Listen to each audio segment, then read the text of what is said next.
ക്ഷേത്രങ്ങളും ആരാധനാലയങ്ങളും വർഗീയവാദികൾക്ക് വിട്ടുകൊടുക്കരുതെന്നും ഇത്തരമിടങ്ങളിൽ കോൺഗ്രസിന്റെ പ്രവർത്തനങ്ങൾ വ്യാപിപ്പിക്കണമെന്നും തൃക്കരിപ്പൂർ MLA സന്ദീപ് ജി വാര്യർ. ശ്രീകൃഷ്ണപുരം ആസ്ഥാനമായി പ്രവർത്തിക്കുന്ന കലാസാംസ്കാരിക സംഘടനയായ സർഗലയയുടെ 2ാം വാർഷികം ഉദ്ഘാടനം ചെയ്ത് സംസാരിക്കുകയായിരുന്നു അദ്ദേഹം. തൃക്കരിപ്പൂരിൽ എത്തിയപ്പോൾ മനസ്സിലാക്കിയത് അവിടുത്തെ ഭൂരിപക്ഷം ക്ഷേത്രങ്ങളിലും ഭാരവാഹികളായിട്ടുള്ളത് വിശ്വാസികളായ കോൺഗ്രസുകാരാണ്. മാറി നിൽക്കുമ്പോൾ അവർ അത് കയ്യേറും എന്നത് യാഥാർത്ഥ്യമാണ്. സന്ദീപ് വാര്യർ വ്യക്തമാക്കി. മലബാർ മേഖലയിലും പാലക്കാടും നിരവധി എഴുത്തുകാരും കലാകാരന്മാരും ഉണ്ടെന്നും അവരെയെല്ലാം മുന്നോട്ട് കൊണ്ടുവരാൻ സർഗലയ്ക്ക് കഴിയണമെന്നും അദ്ദേഹം കൂട്ടിച്ചേർത്തു. ഇതിനായി തന്റെ ഭാഗത്തു നിന്നും പൂർണ്ണ പിന്തുണയുണ്ടാകുമെന്നും അദ്ദേഹം ഉറപ്പു നൽകി. തൃക്കരിപ്പൂരിലെ ക്ഷേത്രങ്ങളിൽ ബഹുഭൂരിപക്ഷം ക്ഷേത്രങ്ങളിലും കോൺഗ്രസ്സുകാരാണ് ഭാരവാഹികളായിട്ട് ഇരിക്കുന്നത്. അതിൻ്റെയൊക്കെ നേതൃത്വത്തിൽ ഞാൻ രാഷ്ട്രീയം പറയല്ല, നല്ല കോൺഗ്രസ്സുകാർ, വിശ്വാസികളായിട്ടുള്ള കോൺഗ്രസ്സുകൾ ക്ഷേത്രങ്ങളുടെ കാര്യത്തിൽ വളരെയധികം ശ്രദ്ധിക്കുന്നുണ്ട്. അത് വാസ്തവത്തിൽ ഇവിടുത്തെ കോൺഗ്രസ്സുകാർക്ക് മാതൃകയായിട്ടുള്ള കാര്യം. ക്ഷേത്രങ്ങളും ആരാധനാലയങ്ങളും വർഗീയവാദികൾക്ക് വിട്ടുകൊടുക്കരുത്. അവിടെ കൂടി പ്രവർത്തനം, ഇപ്പോൾ സാംസ്കാരിക പ്രവർത്തനം നമ്മൾ ഏറ്റെടുത്തതുപോലെ അത്തരം പ്രവർത്തനങ്ങളിലും കൂടി കോൺഗ്രസ് പ്രവർത്തകർ ശ്രദ്ധയോട് കൂടിയിട്ട് ഇടപെടണം. അതല്ലെങ്കിൽ അത്തരം പരിസരങ്ങൾ, ക്ഷേത്രങ്ങൾ എന്ന് പറയുന്ന സാംസ്കാരിക പരിസരങ്ങൾ കൂടിയാണ്. അവിടെ വർഗീയവാദികൾ അത് എളുപ്പത്തിൽ അതെല്ലാം നമ്മൾ മാറി നിൽക്കുമ്പോൾ അവരത് കയ്യേറും എന്നുള്ളത് ഓർമ്മ വേണം. അപ്പോൾ ആ രീതിയിൽ കൂടി പ്രവർത്തിക്കാൻ നമുക്ക് കഴിയേണ്ടതാണ്. ഞാൻ പാർട്ടി പറയല്ലോ, അത്തരത്തിലുള്ള കാര്യങ്ങൾ പറയല്ലോ, പക്ഷെ ഇതൊരു യാഥാർത്ഥ്യമാണ്. യാഥാർത്ഥ്യം പറയാതിരിക്കാൻ അതൊന്ന് പറഞ്ഞു.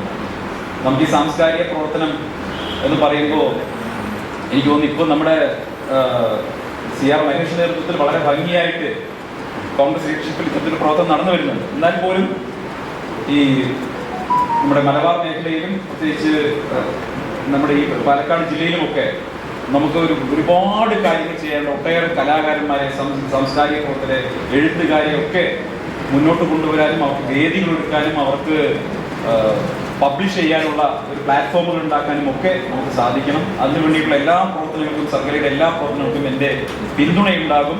ഒപ്പം ഞാൻ പറഞ്ഞ മാഷ് ഇത്തവണ SLF അല്ല TLF ആണ്.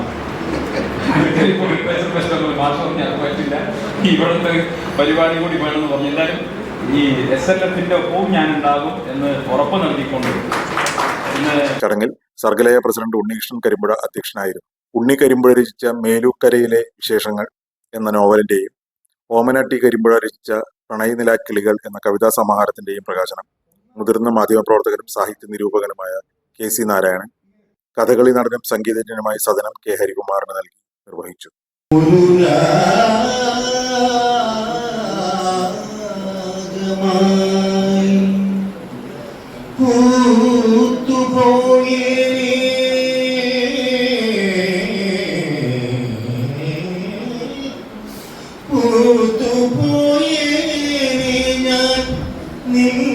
പദങ്ങൾ എൻവേരിൽ തൊട്ടിരുന്നെങ്കിൽ അലിഞ്ഞു പോയേ മണത്തരി പോൽ നിൻ കണ്ണീർ തുള്ളി വീണിരുന്നെങ്കിൽ. തുടർന്ന് തെക്കേടത്ത് കൃഷ്ണപൊതുവാൾ സ്മാരക പുരസ്കാരങ്ങൾ സന്ദീപ് ജി വാര്യർ വിതരണം ചെയ്തു. കലാവല്ലഭ പുരസ്കാരം തോപ്പിൽ ബാലചന്ദ്രനും, കരകൗശല പുരസ്കാരം അഴിയന്നൂർ K കൃഷ്ണകുമാരനും, സ്ത്രീ ശക്തി പുരസ്കാരം മഞ്ജുള CP കടമ്പൂരിനും, യുവശക്തി പുരസ്കാരം വിദ്യാമേനോൻ നല്ലൂരിനും നൽകി ആദരിച്ചു. സർഗലയ രക്ഷാധികാരി P ഹരിഗോവിന്ദൻ തെക്കേടത്ത് കൃഷ്ണപൊതുവാൾ അനുസ്മരണം നടത്തി. ചടങ്ങിൽ PV Sasidharan, P Suresh, P Gireeshan, K Balakrishnan, K Jayanarayanan, block Congress president Suresh Thenginthottam തുടങ്ങിയവർ സംസാരിച്ചു.